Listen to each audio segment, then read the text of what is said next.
जय जय राम राम कृष्ण हरि हरि जय जय राम राम कृष्ण हरि हरि जय जय राम राम कृष्ण हरि हरि जय जय राम राम कृष्ण हरि हरि जय जय राम राम कृष्ण हरि हरि जय जय राम राम कृष्ण हरि.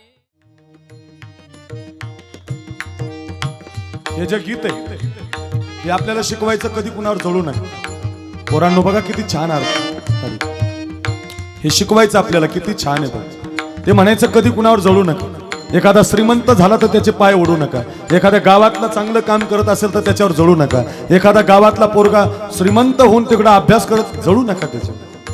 गाणं शिकवायचं हे आपल्याला. काय शिकवायचं बाई? जाळायचं का नाही. घटाघटांचे रूप आगळे. अर्थ ऐका. घटाघटांचे रूप आगळे प्रत्येकाचे दैव वेगळे. जळू नका. प्रारब्ध वेगवेगळे, प्रकृती वेगवेगळी आहे. कोण श्रीमंत कोण गरीब वेगवेगळे. घटाघटांचे रूप आगळे प्रत्येकाचे दैव वेगळे. तुझ्या विना ते कोणा न कळे. मुखी कुणाच्या पडते लोणी कुणामुखी अंगार. तू वेडा विठ्ठला तू वेडा विठ्ठला तू वेडा. लागत होतं की नाही? लय सुंदर. ऋतला पायी काटा टांग टांग या आडवाटा नंदाचा कागटा होता जोडीला म्हणून मी आले गोडीला. कसा गोड बोलून येतो काटा काढीला. ग बाई बाई बाई ऋतला पायी काटा. ऋतला पायी अन ऋतला पायी म्हणतो होते 50 गाणेच पूर्वीचे. हाक जरा जो मान हा दादा तुझी गाडी घुंगराची दादा गाडी घुंगराची. बहिणी बहिणी भावाला म्हणायच्या इसे समझो ना रेशम का तार भैया. इसे समझो ना रेशम का तार भैया. मेरे राखी का मतलब है प्यार भैया. मेरे राखी का मतलब है प्यार भैया. राखीचं गाणं नागपंचमीचं गाणं मला लई येतात. 100 पाठ आहेत माझे. म्हणजे पूर्वीचे होते. आता असे राहिले. आता काही राग काय मार. मला लई वाईट वाटतं. गाण्याने आहे ना आमच्या राधेला आणि मीराबाईला फार भ्रष्टच केलं. कसले गाणे अहो चांगले चांगले भजनी ते गाणे ऐकून म्हणायला लागले राधे चल माझ्या गावाला जाऊ सर गोकुळ फिरून येऊ. राधा फिरणारी नाही हो. राधा फिरणारी बाई नाही.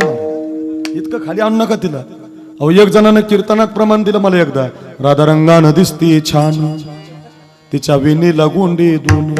म्हणलं बिनलाच्या बायकोला लावू ना गोंडे घरी. वरे राधा गोंडे लावणारी का? अशी का राधा ती बाण? राधा अशी नाही हो महाराज. मग वृंदावन का कन कन बोले जय जय श्री राम. अहो ती फार मोठी आहे. साधू आहे. जोगन आहे महाराज. लग्न झालेलं आहे तिचं. काही पण म्हणत जाऊ नये. कशामुळे लांबलं आपलं? एक गाणं म्हटलं मी. एका वेश्येची मुलगी भक्ती करून धन्य झाली. कान्हो पात्रेला देवान मंदिरात जागा दिली. ऐका. या वर्षी जशा दिंड्या गेलत्या ना पंढरपूरला तशी एक दिंडी गेली होती पंढरपूरला. आणि त्या दिंडीचा मुक्काम एका मंगळवेढा नावाच्या गावाला पडला होता. आणि प्रत्येकाच्या दारामध्ये रांगोळी काढली होती. सडा टाकला होता. फुलं हातरली होती. प्रत्येक जण दिंडीचं स्वागत करत होता. पण त्या मंगळवेढ्यात एक घर होतं सगळ्यात कोपऱ्यामध्ये. त्या घराच्या दारामध्ये रांगोळी नव्हती. त्या घराच्या दारामध्ये फुलं टाकलेली नव्हती, ते घर सजवलेलं नव्हतं. आणि 5-6 वर्षापासून त्या घरात एक 16.5 वर्षाची पोरगी राहत. किती वर्षाची? 16.5. तिनं आपल्या आईला विचारलं, आई आपल्या दारात का ग वारकरी येत नाही? हे आई आपल्या घरी का ग वारकरी जेवत नाही? हे आई आपल्या दारात का ग रांगोळी नाही? नामदेवरायनं देवाचे पाय का मागितले त्याचं कारण आहे बरं काय.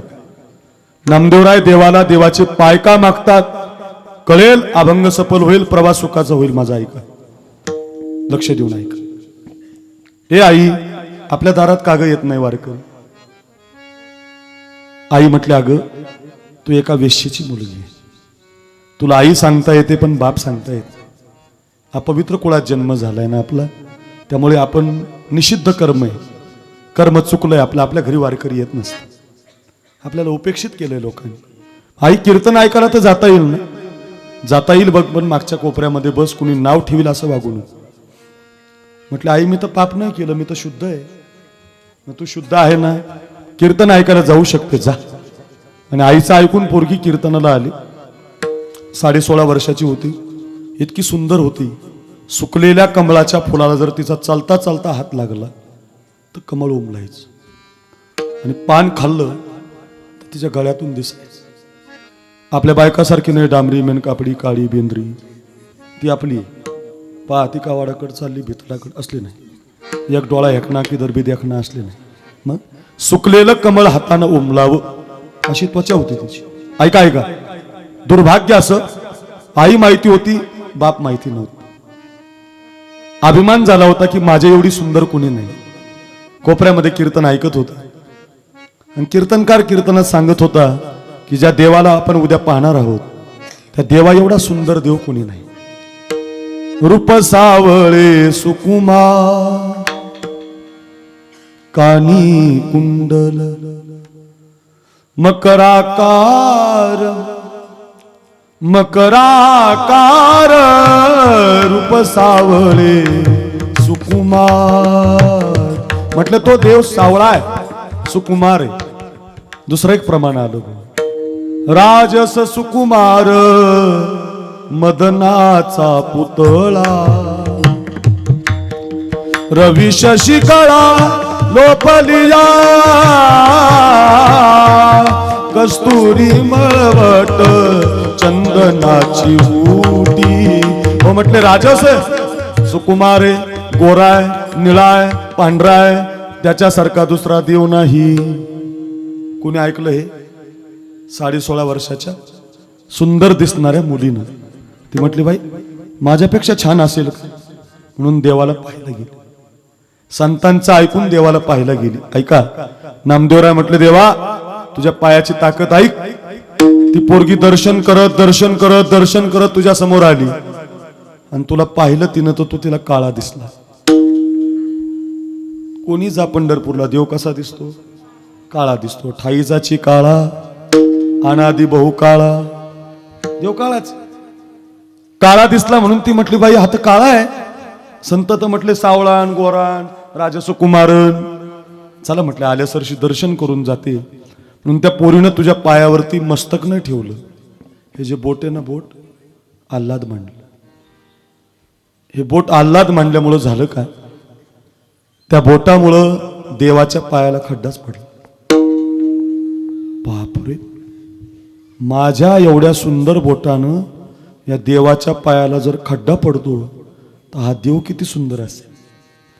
म्हणून ती मंदिराच्या बाहेर नाही गेली. मग काय केलं माहिती देवा तिनं पायामध्ये घुंगरं बांधले, गळ्यामध्ये विणा घेतला, हातामध्ये चिपळ्या घेतल्या, आणि अखंड नाचून मंदिरात भजन करायला. पग घुंगारू बांध मीरा नाची रे, पग घुंगारू बांध मीरा नाची, पग घुंगारू बांध मीरा नाची, पग घुंगारू बांध मीरा नाची, पग घुंगारू बांध मीरा नाची, पग घुंगारू बांध मीरा नाची, पग घुंगारू बांध मीरा नाची, पग घुंगारू बांध मीरा नाची. मैं तो अपने नारायण की हो गई दासी, मैं तो अपनी नारायण की हो घुंगरू बांध मीरा नाची रे पग घुंगरू बांध मीरा नाची बाबा पग घुंगरू बांध मीरा नाची रे पग घुंगरू बांध मीरा नाची पग घुंगरू बांध मीरा नाची रे पग घुंगरू बांध मीरा नाची पग घुंगरू बांध मीरा नाची रे पग घुंगरू बांध मीरा नाची रे हातामध्ये चिपळ्या घेतल्या गळ्यामध्ये विणा घेतला आणि ती पोरगी घरी नाही गेली. ऐका सगळ्या वेल्लाड्यांनी घरी नाही गेली. माझ्या बोटानं या देवाच्या पायाला खड्डा पडतो ना मग या या या पायाला मी सोडणार नाही. अखंड नाचून भजन करायला. विठ्ठल माझा माझा माझा माझा माझा विठ्ठल माझा मी विठ्ठलाचा विठ्ठल माझा मी विठ्ठलाचा. रोज नाचायला. तिचं दिसणं तिचं नाचणं तिचं गाणं लोकांना आवडायला लागलं. आता या मुली नाचतात या मुली गातात. आपण सगळेजण कौतुकानं पाहतो की नाही त्यांना. तसं लोक तिला पाहायला यायला लागली. काय मुलगी नाचते हो काय मुलगी गाते हो काय मुलगी दिसते हो काय आवाज आहे. नाचून भजन करत होती. 16.5 वर्षाची होती. लक्ष देऊन ऐक. नामदेवरायनं देवाचे पाय का मागितले त्याचं कारण आहे याच्यात. आणि ती पोरगी इतकी सुंदर नाचत होती. आणि एक दिवस काय झालं कर्नाटक राज्याच्या ताब्यात होतं पंढरपूर त्यावेळेला. आणि त्या पंढरपूरच्या कर्नाटक राज्याच्या बिदरच्या बादशाची नजर पडली त्या मुलीवर. कुणाची मुलगी आहे रे. हुजूर ही वेश्याची मुलगी आहे. इथं का नाचते म्हणे. म्हटलं कीर्तन ऐकलंय संताची वचनं ऐकली आणि मंदिरात नाचते देवाच्या पायावर प्रेम करत. अरे म्हटलं इथं नाचून काय फायदा हिचा. आपल्या दरबारात आणा तिला पैसे देऊ मान देऊ पट्टराणी बनवू काय पाहिजे ते देऊ. इथं नाचून काय फायदा. जा. पुन्हा परत आले. म्हटले राज हुजूर पोरगी येत नाही येत नाही. पकडून आणा जा पकडून आणा. आणि वाऱ्यासारखी बातमी त्या पोरीच्या कानावर आली की मला राजा पकडून घेऊन जाणार आहे त्याच्या दरबारात नाचायला. आणि मला तर हे पाय सोडायचे नाही. मला तर या पायासाठी नाचायचं. राजा तर मला त्याच्या दरबारात घेऊन चाललाय. ऐका हो वेलाळेकर. नामदेवरायनं देवाचे पाय का मागितले ऐका. पकडणारे मागं लागले आणि पोरगी पुढे पळायला लागली. ऐका हो पोरगी पुढे पकडणारे मागे पोरगी पुढे पकडणारे मागे पोरगी पुढे पकडणारे मागे. आणि 16.5 वर्षाची पोरगी देवाच्या पायापर्यंत आली. पकडणाऱ्याकडे पाहिलं. आपलं मस्तक देवाच्या पायावर. ऐका बरं. आपलं मस्तक देवाच्या पायावरती मांडलं आणि आपला प्राणच देवाला देऊन टाकला. डोकं ठेवल्याबरोबर प्राणच दिला. लोटण्याचा प्रयत्न केला तर प्रेतच खाली पडलं. बापरे कुणाची मुलगी आहे. अहो ती मंदिरात नाचत नाही का ती पोर आहे. एक ब्राह्मण देवा म्हटले वेश्येची मुलगी आहे देवाला धुवून काढा. एक ब्राह्मण देवा म्हटले हिची माती पंचकृषीच्या बाहेर करा वेश्येची मुलगी आहे. एक ब्राह्मण म्हटले देवाला अभिषेक घालून सत्यनारायण करावं लागेल हिला मंदिराच्या बाहेर काढा. तिसरे ब्राह्मण म्हटले आता हिची माती वाळवंटात करा. हे सगळे ब्राह्मण तयार झाले बोलाय. वेश्येची मुलगी आहे वेश्येची मुलगी आहे. एक विद्वान ब्राह्मण होते प्रल्हाद शास्त्री नावाचे. त्यांना टोपण नाव होतं अनंत शास्त्री. आणि ते अनंत शास्त्री मंदिरात आले. सगळ्या ब्राह्मणाचं मत ऐकलं. ते म्हटलं हे असलं काही पण करू नका. या पूर्ण देवाच्या पायावर जीव दिला ती सामान्य नाही. हिला मंदिरातच ठेवा. आणि तिच्या शेजारी मी झोपतो आणि देव जे रात्री सांगेल ते करतो. पूर्वीच्या काळातल्या साधूला देव बोलायचा. रुपया घेतला नव्हता त्यांनी. ओरिजिनल होते ना ते. आमच्यासारखे नाही ओरिजिनल होते. मधल्या गाभारात प्रेत ठेवलं माझ्याकडे बघा. शेजारी झोपले ते अनंत शास्त्री. आणि रात्री 1 वाजता आश्चर्य घडलं. काय माहितीये का. ऐका मायबाप. विटेवरच्या अनंतानं झोपलेल्या त्या ब्राह्मणाच्या अनंताला आवाज दिला. हे अनंता रे हे अनंता रे हे अनंता तुझं मी सांगत असे अनंता पाहे पा कान्हो पात्रा पवित्रा अनंता या मुलीसारखी पवित्र वस्तू जगामध्ये नाही माझ्या पायावर अंतकालेच मामेव स्मरण मुक्वा कलेवरम माझ्या पायावर प्राण ठेवलाय पोरीनं हिला मंदिराच्या बाहेर काढू नका मंदिरात उजव्या हाताला समाधी बांधा तिची मंदिरात उजव्या हाताला जाळण्यात आलं तिला ऐका रे जिथं जाळलं तिथं एक झाड उगवलं या घटनेला 750 वर्ष झाले साखळदंडानं ते झाड पांडुरंगाच्या मंदिरात पंढरपूरला बांधून ठेवलेलं आहे तुमच्यापैकी कोणीही दर्शन रांगेला बारीला लागून गेला की तुमचं पहिलं कपाळ कान्होपात्रेच्या समाधीला झाडाला लागतं आणि मग देवाच्या पायाला लागतं नामदेवराय म्हटले देवा नामदेवराय म्हटले देवा आम्ही तर तुझ्या दर्शनाला येतो रे हे देवा आम्ही तर तुझ्या पायाच्या दर्शनाला आम्ही तर तुझ्या बारीला आम्हाला त्या पुरीचं दर्शन का मिळतं हे देवा अगोदर तिचं दर्शन का आम्हाला नामदेवराय म्हटले देवा तिचं दर्शन आम्हाला का भगवान म्हटले नामा शेवटच्या श्वासापर्यंत पुरीने माझे पाय सोडले नाही रे म्हणून तिला मंदिरात जागा दिली पहिल्या दर्शनाचा मान तिला दिला मग नामदेव महाराज म्हटले देवा जिला बापच माहिती नाही जिला जातच माहिती नाही जिला कुळच माहिती नाही अशा अपवित्र कुळात जन्माला आलेली पोरगी तुमच्या पायावरती प्रेम करून प्राण देते तर तिला मंदिरात जागा देता आणि जगाला तिचं दर्शन देता एवढी ताकद जर तुमच्या पायात आहे तर मला दुसरं कशाला काय देता चरण सेवा अखंडित चरण सेवा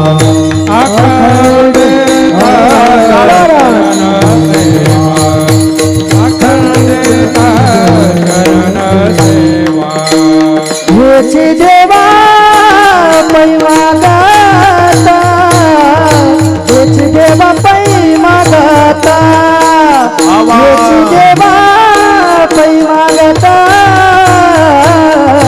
हेची देवा पै मागता हेची देवा पै मागता हेची देवा पै मागता जय हो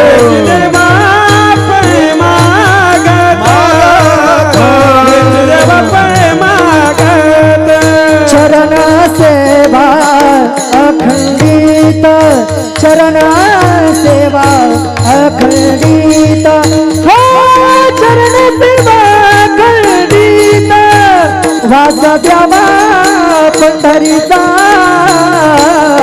वास द्यावा पंढरीचा वास द्यावा पंढरीचा वास द्यावा पंढरीचा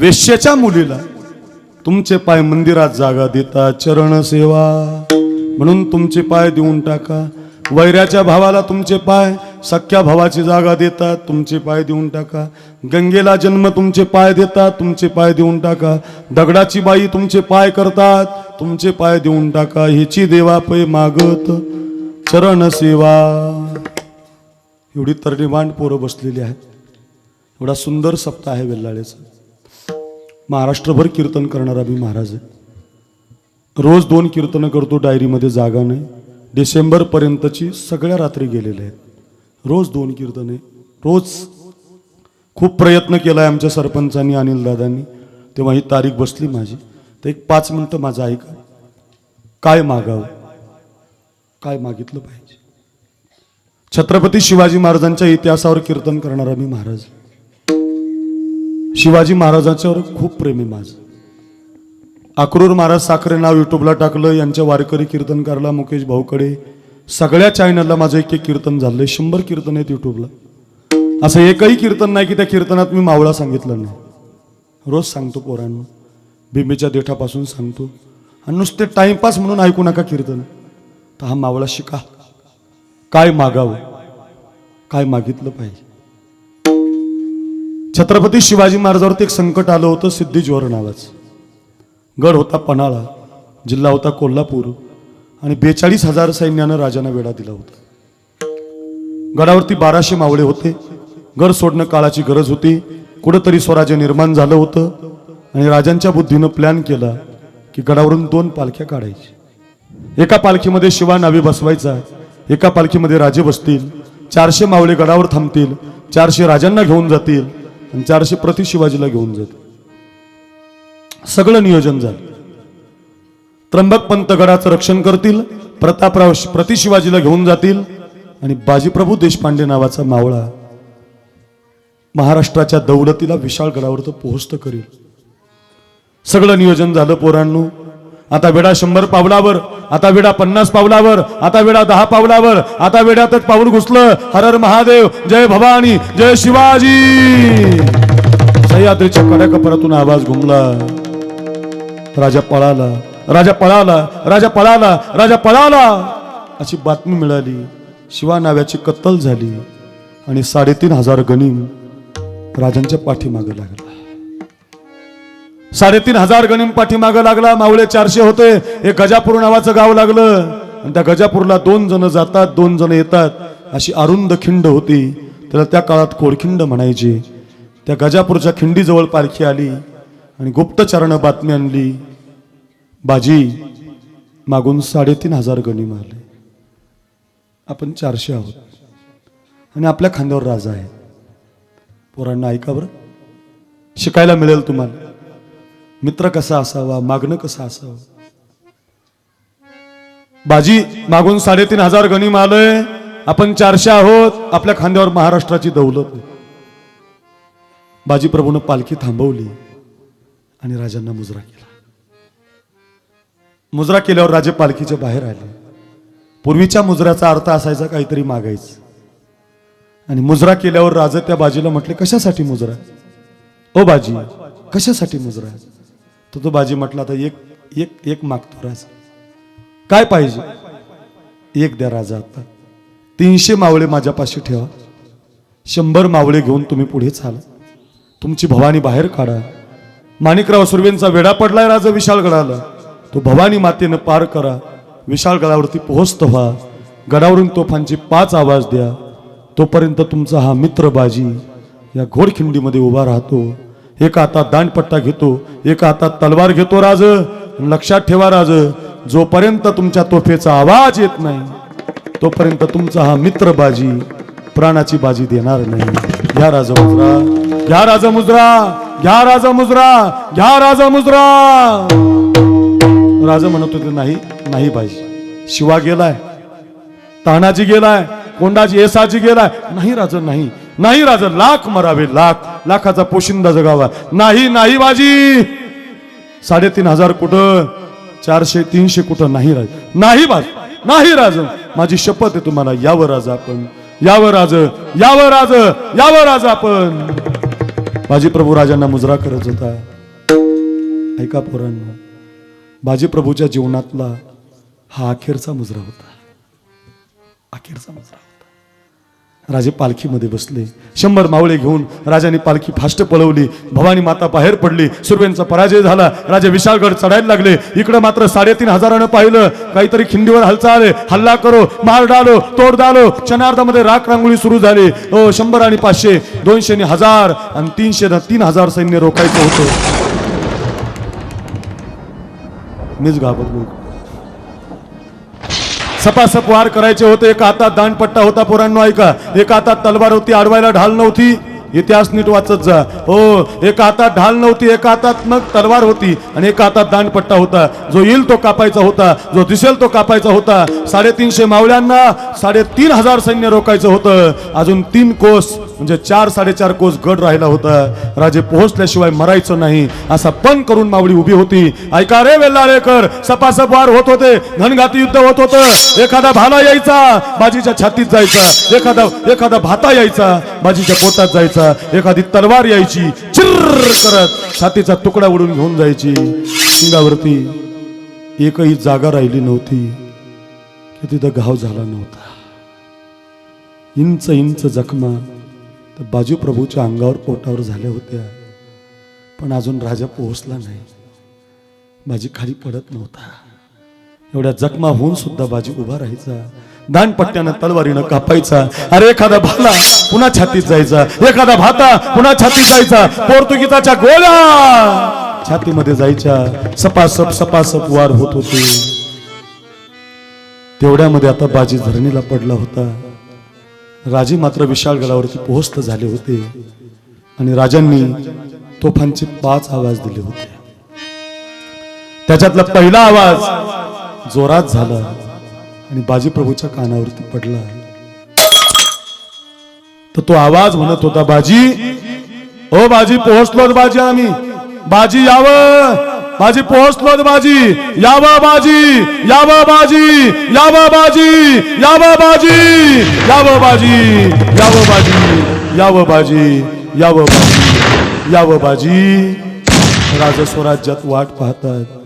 महाराज तुमची आरती करायला उभे आहेत. यावं बाजी, स्वराज्य तुम्हाला कधी विसरणार नाही. यावं बाजी, महाराज तुमची वाट पाहतात. तोफा बाजी प्रभूला बोलवत होत्या. बाजी प्रभू सुद्धा त्याच तोफांची वाट पाहत होता, जगण्यासाठी नाही. बाजी प्रभू त्याच तोफांची वाट पाहत होता, जगण्यासाठी नाही रे, अजिबात नाही, फक्त आणि फक्त मरण्यासाठी. आवाज पडल्याबरोबर राजाला मुजरा केला. त्या राज, आम्ही जातो, तुम्ही कृपा सुद्या. आम्ही जातो, तुम्ही कृपा सुद्या. आम्ही जातो, मुजरा करून चालला होता. ऐका, मुजरा करत होता, राजांना म्हणत होता, बाजी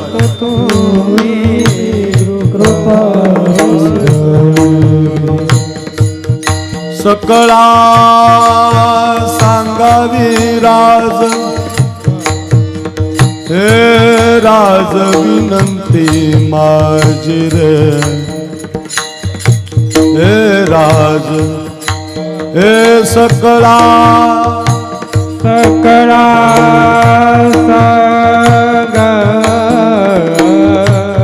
राज, कधी रडू नका आमच्यासाठी राज, कधी रडू नका. लाख मरावे राज, लाख लाखाचा पोशिंदा जगावा. जर देवानं पुन्हा जन्माला घातलं तर एकच मागू आम्ही देवाला, की आम्ही शिवाजी राजांचा बाजी झालो पाहिजे, तानाजी झालो पाहिजे, मुरारबाजी झालो पाहिजे, शिवानावी झालो पाहिजे, हो मुरारबाजी झालो पाहिजे, कधीतरी एखाद्या वेळेला मदारी मेहतर झालो पाहिजे, मोहम्मद सईद झालो पाहिजे. असे कितीतरी मावळे म्हणून आम्हाला जन्म मिळू दे. पण राजा, आमच्यासाठी रडू नका. तुम्ही आम्हाला एकत्रित आणलं होतं राज, तुम्ही आम्हाला स्वराज्य शिकवलं होतं ना राज. राजा, तुमच्यासाठी आमचा प्राण, आमचं भाग्य आहे. राजा, आमच्यासाठी कधी रडू नका.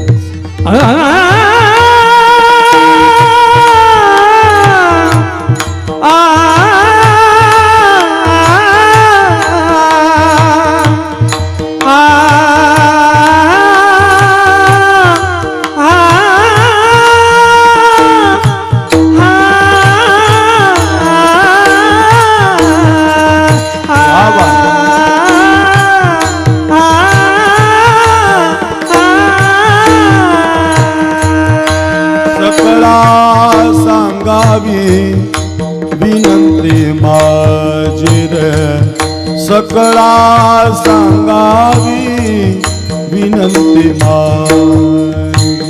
वाढ वेळ झाला उभा पांडुरंग, वाढ वेळ झाला उभा.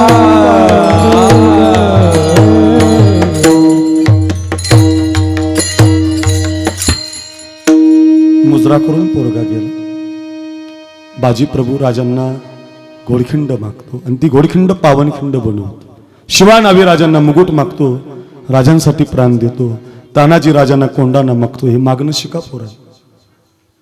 कोल्हापूर जिल्हा आहे खाली, ते कोल्हापूर जिल्ह्यामध्ये एक बहिरवाडी नावाचं गाव आहे. त्या बहिरवाडी गावाला 2016 साली एक तरुणाबाण पोरगा व्यायाम करत होता, बैठका मारत होता, सूर्यनमस्कार करत होता. बापाने एक दिवस विचारलं, का रे राजा, एवढा व्यायाम कशासाठी करतो? तर पोरगा म्हणत होता, बाबा मला देशाच्या सीमेवर लढायला जायचं. बापानं होकार दिला होता. पोरगा परीक्षा पास झाला आणि 2016च्या मे महिन्यामध्ये A6 मराठा बटालियन आहे जम्मू काश्मीरमध्ये, त्याची ते नोकरी लागली. त्याला एकुलता एक पोरगा होता, ऋषिकेश नाव त्याचं. 2016, 2017, 2018, 2019, 2020 अशी 4 वर्ष त्याला घरी येता आलं नाही. तुमच्या माझ्यासाठी तिथं लढत होता. एक वाक्य सांगतो वेल्लाळेकर, आपल्या अंगाची कातडी काढली आणि सीमेवर लढणाऱ्या जवानाच्या पायात घालायला चप्पल करून दिली, तरी सुद्धा आपण त्यांचे उपकार फेडू शकत नाही. खूप उपकार आहेत त्यांचे आपल्यावर. पावसामध्ये उभी येत रे, पावसामध्ये. काही लोक म्हणतात पैशासाठी येते. अरे ते पैसे तर कोणी कमवतंय, पैसे कोण कमवत नाही. पैसे राहू द्या बाजूला, तुमच्या माझ्यासाठी उभी येत रे. अरे बायको आहे रे त्याला, त्याला मुलगा आहे, 6-6 वर्ष पाहत नाही बायकोला. त्याची आई बनून बघा जवानाची, त्याची बायको बनून बघा, त्याचा भाऊ बनून बघा, त्याची आई बनून बघा, त्याची पत्नी बनून बघा, त्याची बहीण बनून बघा. खूप अवघड जीवन आहे महाराज. अक्रूर महाराज साखरे असा एक महाराज आहे महाराष्ट्रात. रोज जवान सांगतो, जवानासाठी काम करतो. रोज सांगतो रे अभंगाच्या बरोबर, रोज सांगतो, रोज ऐका. सांगतो याच्यासाठी की पोरांनी जवान बनलं पाहिजे. पोरांनो ऐका माझं, तुम्ही एवढा सुंदर सप्ताह करता वेल्लाळ्याला, नजर लागेल असा सप्ताह आहे. संगमनेर तालुक्यातला 1 नंबरचा सप्ताह आहे तुमचा. एवढं छान जर नियोजन आहे, एवढा चांगला कार्यक्रम आहे, एवढी सुंदर मंडळी आहेत गावातली विकासाची, तर एवढं उदाहरण घरी घेऊन जा. काय मागावं, सफल होईल माझं कीर्तन, काय मागावं. ऐका रे, पोरगा सीमेवर लढायला गेला होता. 16, 17, 18, 19, 20 गावाकडे येता आलं नव्हतं आणि 2020ला त्याला सुट्टी मिळाली. तर 2020 मध्ये कोरोना आला होता. 2020 मध्ये कोरोना आला होता. एसटी बंद होती, रेल्वे बंद होती, विमानं बंद होती, टाळ बंद होता, पखवाज बंद होता, कीर्तन बंद होते, सप्ते बंद होते, सगळं बंद होतं या देशात. सगळ्यांना सुट्टी होती, पण त्याला सुट्टी मिळाली योगायोगानं. आणि ती सुट्टी मिळाली म्हणून त्यानं गावाला पत्र पाठवलं, बाबा आईला सांगा तिचा मुलगा येणार आहे, बहिणीला सांगा तिचा भाऊ येणार आहे, माझ्या मित्रांना सांगा 4 वर्षानं मित्र येणार आहे. आनंदी आनंद झालात गावात. दिवाळी आता 7-8 दिवसावर आली होती. धनत्रयोदशीच्या दिवशी बातमी मिळाली होती, आता आनंदानं दिवाळी साजरी करणार होतं घर. 4 वर्षानं पोरगा घरी येणार म्हणून त्या कल्याणी नावाच्या बहिणीनं भावासाठी चांदीची राखी बनवली होती. आईनं घरामध्ये सगळे दिवाळीचे पदार्थ बनवले होते. बापानं तर सगळ्या पाहुण्याला बोलवलं होतं. गावातल्या तरुणांनी तर 200 मोटरसायकली भारत देशाचा झेंडा लावून सजवल्या होत्या. यावर्षी जसा हर घर तिरंगा होता तसं झेंडा लावून प्रत्येक मोटरसायकल सजवली होती. गावामध्ये त्याला रथात बसून आणायचं, त्याच्या अंगावर गुलाल उधळायचा, त्याच्या अंगावर फुलं उधळायची म्हणून सगळं गाव जय्यत तयारीला लागलं होतं. आता दिवाळीच्या सुट्टीचा दिवस जवळ जवळ येत होता, तसं 200 मोटरसायकली फाट्यावर जाणार होत्या. त्याला रथात बसून मिरवत आणायचं होतं. सगळी तयारी चालू होती आणि आता सुट्टीचा दिवस उद्या आहे. आदल्या रात्रीला एका तंबूमध्ये सुट्टीवर जाणारी जवान झोपली होती. सकाळी 7 वाजता त्यांना त्या तसल्या मिलिटरीच्या गाडीनं दिल्लीला आणायचं होतं. दिल्लीहून विमानानं ती पुण्याला येणार होती आणि पुण्यावरनं पुन्हा गाडीनं ती कोल्हापूरला जाणार होती. सगळी सुट्टीवरली जवान त्या तंबूमध्ये झोपलेली होती. ऐका, आणि तेवढ्या त्या रात्री एक मोठा दहशतवाद्याचा हल्ला आपल्या सीमेवर झाला. सीमेवर आपले जवान सेवा देत होते. 10-12 जवान खाली पडले. त्यांनी आपल्या देशावर बॉम्बस्फोट केले. आपल्या देशात त्यांनी हल्ला केला. आपल्या सीमारेषावरनं झेंडा फेकून दिला. आपला झेंडा खाली पडला. आपले जवान मातीला पडले आणि त्या दारू गोळ्याचा आवाज झोपलेल्या त्या जवानाच्या कानावरती गेला. आणि सुट्टीवर असणाऱ्या त्या ऋषिकेश जोंधळेनं पाहिलं आपल्या मातीवर संकट आहे. त्यानं विचार न केला माझी आई वाट पाहते, त्यानं विचार न केला माझी बहीण वाट पाहते, त्यानं विचार न केला मी जर गेलो नाही तर मरू द्या त्या जवानाला, मला घरी जायचंय असा विचार न केला. त्यानं अंगामध्ये वर्दी धारण केली. सुट्टीचा विचार न करता 2 बंदुकी हातामध्ये घेतल्या.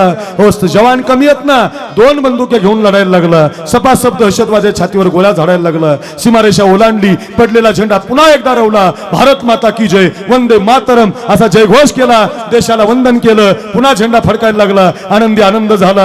हृदय भरून आलं. पण झाडाच्या मागचा एक दहशतवादी त्या ऋषीला दिसला नाही आणि त्या ऋषीच्या दहशतवाद्याच्या बंदुकीतल्या 2 गोळ्या त्या ऋषिकेश जोंधळेच्या छातीमध्ये गेल्या आणि तो पोरगा धरणीला पडला. मातीला मुजरा करून निघून गेला. भारत देशाच्या झेंड्यामध्ये त्या पोराची बॉडी गुंडाळली आणि ती बॉडी दिल्लीच्या विमानतळावर आली. इकडं मात्र तोपर्यंत सकाळ झाली. सगळं गाव मोटरसायकली घेऊन फाट्याला आणायला गेलो होतं. बाप पोराची वाट पाहत होता. आई घरामध्ये पुरणाची पोळी बनवत होती. ऐका रे, बहिणीनं चांदीची राखी घेऊन उभी होती. सगळं गाव वाट पाहत होतं आणि 12-12:30च्या दरम्यान एक बंद पेटी दारामध्ये उतरली आणि त्या बंद पेटीतून बापानं झेंडा सरकवला आणि आपला एकुलता एक पोरगा मृत्यूच्या शय्येवरती पाहिला. दुभंगली धरणी माता, फाटले आकाश, फाटले आकाश, कधी भेटणार माझा राजा, बाळ सखा ग, बाळ सखा. गालावरुनी हात फिरवुनी आई पोटाशी धरते, जीवलग पुत्र माझा झाला बर का. बापाचे मन गहिवरते, ए राजा ए सोनुल्या रे ए छकुल्या. सगळं गाव रडत होतं. बहीण धावत होती. सगळ्यांनी तिला धरलं होतं. माय बेशुद्ध झाली होती. 23 वर्षाचा तरणा बांड पोरगा मुजरा करून छातीवर तुमच्या माझ्यासाठी गोळा झाडून निघून गेला होता. या घटनेला आता 1 वर्ष झालं आणि त्याच्या वर्षश्राद्धाचं कीर्तन झालं आणि माईकवर त्या बापाला विचारलं, बाबा तुम्हाला मुलगा नाही, तुम्ही देवाला काय मागता? ओ बाबा तुम्हाला मुलगा नाही म्हणे, तुमच्या पोरानं मातीसाठी प्राण दिला, तुम्ही देवाला काय मागता? त्या बापानं पेपरला बातमी आली होती, ऐका. तो बाप म्हटला एकच मागतो देवाला, देवा मला जी मुलगी आहे ना त्याच्या बुद्धीमध्ये प्रवेश कर आणि एकच दे मला की माझ्या पोराच्या जागेवरती माझी पोरगी सीमेवरती लढायला गेली पाहिजे आणि त्याची जागा माझ्या पोरीनं भरून काढली पाहिजे. ऐका, त्या कल्याणीनं व्यायाम करून शरीर बनवलंय आणि ती एकुलती एक पोरगी भावाच्या जागेवरती सीमेवरती लढायला जाणार आहे. काय मागणं आहे महाराज? असं मागावं. मी असं सांगत राहिलो ना तुम्हाला, तुम्ही अजून 2 तास कंटाळणार नाही. खूप आहेत महाराज. आकुरूर महाराज साखरे नाव टाका. खूप जवानाची कीर्तन केलेला महाराजींनी. नुसतं करणारा नाही, बोलणारा नाही. माझ्या बहिणी आहेत. जवानाच्या पत्नीला मी बहीण मानलेलं आहे. मला सक्की बहीण दिली नाही देवाने, चुलत बहीण दिली नाही, मावस दिली नाही. म्हणून तुमच्या सिन्नर तालुक्यात आमच्या सानप मार्जाला माहिती आहे, एक यशोदा नावाची मुलगी माझी बहीण आहे. दरवर्षी 25,000 रुपये देतो मी तिला, माझ्या जवळची भारीतली साडी देतो, तिला बहीण मानलेलं आहे. अशा खूप आहेत महाराज. सांगू नाही केलेलं, पण याच्यासाठी सांगतो की आपणही असं करा. एखादी पत्नी गेली, एखादा अरे लेकरू नवरा गेल्यावर मुलगी झाली तिला 2 दिवसानं, नवऱ्याला मुलगी सुद्धा पाहायला नाही मिळाली. असे खूप परिवार आहेत तुमच्या माझ्यासाठी छातीवर गोळ्या झेलतात. काय मागणं आहे त्या परिवाराचं हे मागणं शिका. तानाजीसारखं, शिवानाव्यासारखं, बाजीप्रभूसारखं, जवानासारखं मागा आणि मागायचंच असेल तर माझ्या नामदेवरायसारखं मागा. चरण सेवा खंडी तुमचे पाय देऊन टाका.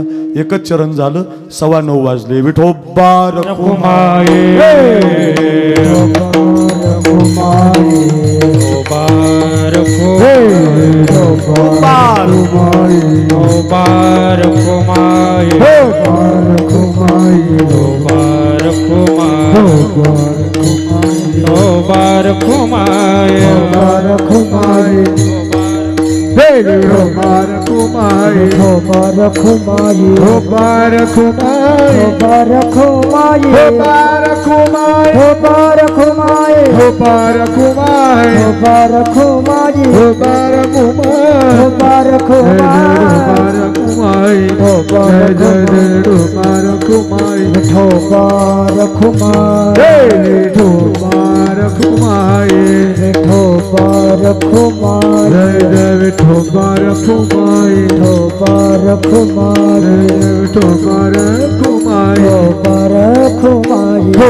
Bye.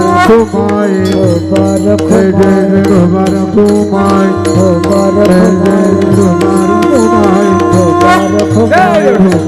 शोभा रखुमाई शोभा रखुमाई शोभा रखुमाई शोभा रखुमाई शोभा रखुमाई शोभा रखुमाई शोभा रखुमाई शोभा रखुमाई शोभा रखुमाई शोभा रखुमाई शोभा रखुमाई शोभा रखुमाई शोभा रखुमाई शोभा रखुमाई शोभा रखुमाई हा, काय चित्र आहे वा वा रे वेल्लाळे गाव काय सुंदर सप्ताह करणारं गाव आहे. हात वर करा.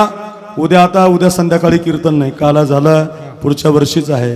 ज्याचा हात वर आहे त्याने एक टाळी 2 टाळ्या हातावर वाजून भजन करा. ज्ञानदेव तुकाराम ज्ञानदेव तुकाराम ज्ञानदेव तुकाराम एक देव तुकाराम ज्ञानदेव तुकाराम ज्ञानदेव तुकाराम देव तुकाराम ज्ञानदेव तुकाराम ज्ञानदेव तुकाराम ज्ञानदेव तुकाराम ज्ञानदेव तुकाराम ज्ञानदेव तुकाराम ज्ञानदेव तुकाराम ज्ञानदेव तुकाराम ज्ञानदेव तुकाराम ज्ञानदेव तुकाराम ज्ञानदेव तुकाराम ज्ञानदेव तुकाराम ज्ञानदेव तुकाराम तुकाराम तुकाराम तारी तारी तारी